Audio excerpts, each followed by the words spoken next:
Bonjour à tous et bienvenue dans ce tout premier module de formation donc dédié à la création d'une adresse Gmail. Alors pourquoi créer une adresse Gmail? Tout simplement parce que c'est la porte d'entrée pour accéder à l'ensemble des services souvent gratuits proposés par Google, en l'occurrence Google My Business. Alors comment créer une adresse Gmail? Nous allons voir cela ensemble pas à pas et je vais également créer une adresse email comme si j'étais à votre place. Alors, le plus simple, c'est d'aller sur l'adresse gmail.com.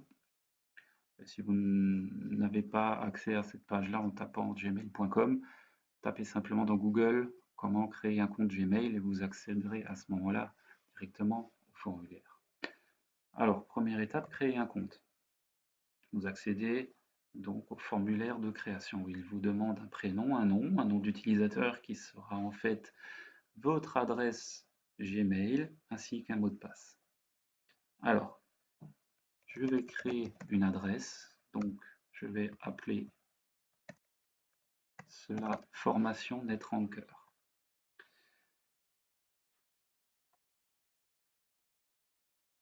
Là, vous êtes libre de créer l'adresse que vous souhaitez. Alors, sachez que, en principe, il y a une vérification qui est faite sur l'existence de l'adresse Gmail. Donc, si vous souhaitez, vous ne pouvez pas créer un compte déjà existant. Si là, j'avais tapé, par exemple, une adresse email déjà existante, forcément, il va me proposer des alternatives. Donc là, je crée l'adresse email formation NetRanker. Je vais créer un mot de passe. Donc essayez de créer un mot de passe avec des majuscules, des minuscules, des chiffres, voire un caractère spécial. Voilà, je clique sur suivant. Donc en l'occurrence, l'adresse email est disponible, donc ça tombe très bien. Alors, deuxième étape, il vous demande de saisir un numéro de téléphone. Comme vous pouvez le constater, il est facultatif.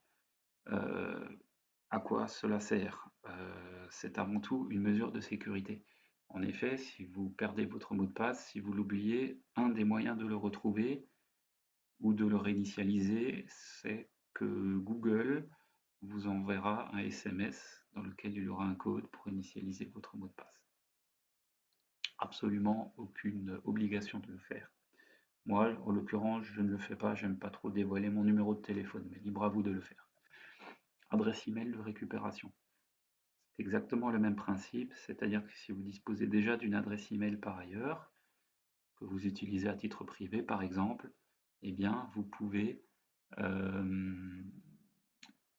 l'indiquer afin de pouvoir récupérer également le mot de passe si jamais vous le perdez. Encore une fois, c'est purement facultatif et on vous le rappellera assez souvent d'en indiquer une s'il le faut. Alors, ensuite, il vous demande une date de naissance. Vous n'êtes pas obligé de mettre votre vraie date de naissance si vous souhaitez garder vos données personnelles pour vous et ne pas les dévoiler. Vous pouvez très bien utiliser une date de naissance totalement fictive. Moi, c'est ce que je fais en l'occurrence. Donc, ce n'est pas ma vraie date de naissance. Je tape ça totalement au hasard. Je vais mettre le 15 juin. Par contre, l'année est importante. En effet, Google vérifie systématiquement si vous êtes majeur, si c'est pas un gamin qui crée l'adresse. Donc, mettez une date un petit peu ancienne. Voilà, 15 juin 47, totalement au hasard. Votre date de naissance, votre sexe, pardon. Vous êtes libre de mettre ce que vous voulez. Alors, homme, femme ou non précisé. Moi, je soupçonne fortement Google d'utiliser ces données pour faire de la publicité ciblée. Donc, moi, je préconise toujours de mettre non précisé. Si vous le souhaitez, vous pouvez personnaliser et indiquer ce que vous voulez.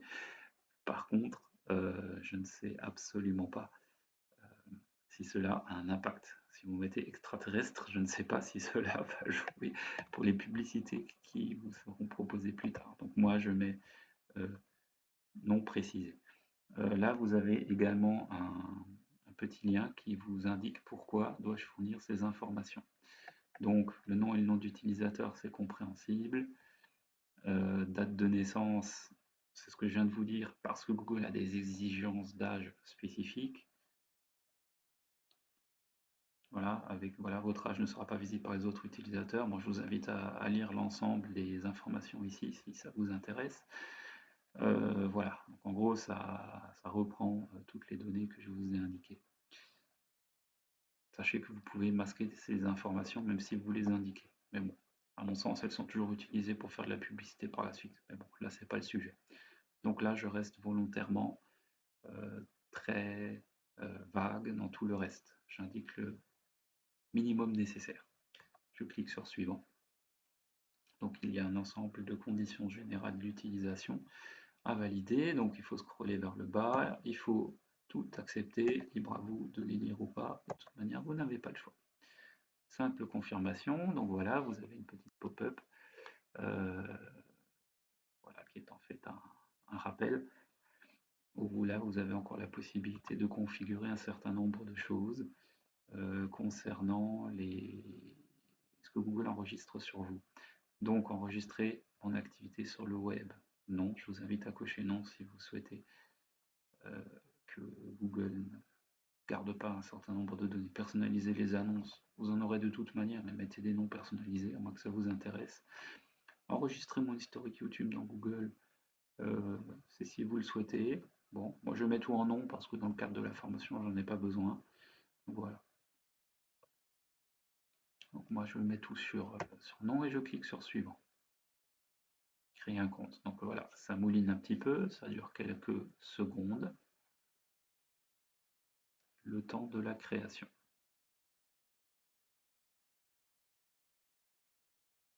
Comme vous le voyez, c'est quelque chose de très simple. Il ne faut juste pas oublier de cocher certaines cases et ne surtout pas tomber dans le piège ou d'indiquer forcément des informations que Google vous demande. Ce qui est facultatif, ne le mettez pas.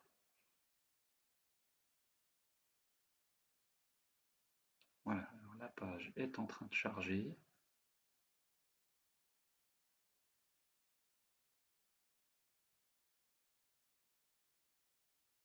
J'ai l'impression que ça rame un petit peu. Je vais volontairement rafraîchir la page. Voilà, ça charge. Chargement de Gmail, parfait. Donc là, étant donné que c'est une nouvelle adresse, forcément, ça prend un petit peu de temps. Et voilà, félicitations, vous venez de créer votre adresse Gmail. Alors, un petit mot sur l'utilisation de cette adresse-là. Moi, je préconise toujours de ne pas utiliser d'adresse privée.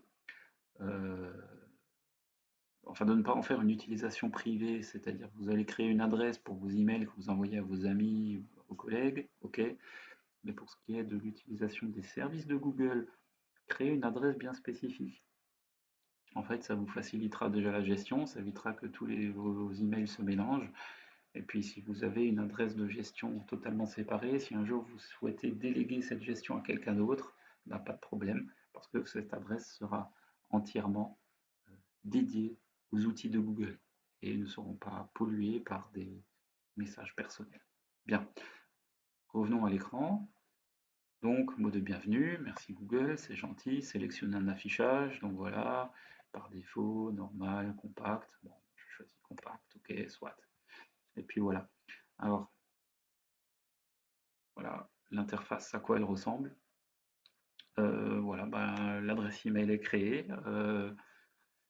Nous allons faire, dans un second temps, je vais vous faire la présentation de l'interface de Gmail très rapidement, pour que vous puissiez vous en sortir. Et troisième étape, on va se connecter à Google My Business.